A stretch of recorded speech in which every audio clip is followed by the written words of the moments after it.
Hello guys! Good evening sa inyong lahat!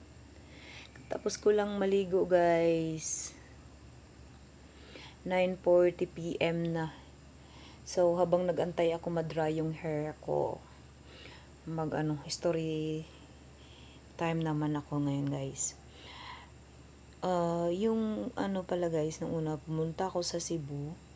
Tapos nagpa-check up na lang ako doon kasi nga hindi ako makatulog. Yun ang sabi ko sa doktor. Yun ang pina-check up ko. Kasi kahit anong tulog ko, hindi talaga ako makatulog guys. Nakapikit lang yung mata ko, tapos yung isip ko naman ay gising. So, yun. Tapos, ang sabi ng doktor, wala daw siyang, parang wala siyang magawa, ganun. Tapos sabi ko, Dok, baka mayroon, yung kahit vitamins or, para makatulog ako, ganun. Sabi niya, wala daw vitamins, ganun.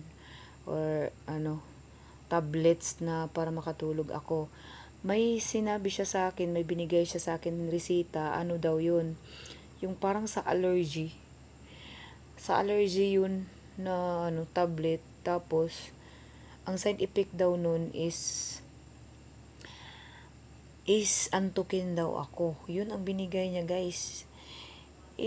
Samantalang nung doon naman ako sa kabilang doktor, sabi niya guys, yung sinabi naman niya sa akin, may melatonin ba yun, sabi niya sa akin, binigyan niya ako pampatulog, sleep well, ganun. Kaya nagdoble pa ako guys, kasi wala naman yung sinabi yung isang doktor sa akin na wala siyang magawa. Kahit para lang o kahit advice man lang na para makatulog ako, ganun. Wala talaga guys. Kaya umalis na lang ako, tapos pero pinabayad pa rin ako. Kaya yun, nagpa-check up na naman ako uli. Yun ang inano sa akin, in-advise. Yung melatonin daw.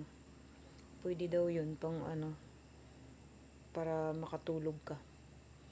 Bakit kaya ganun guys, no? Hindi sila pare-pareho, mayroon talagang concern, mayroong hindi, ganun. So, okay lang.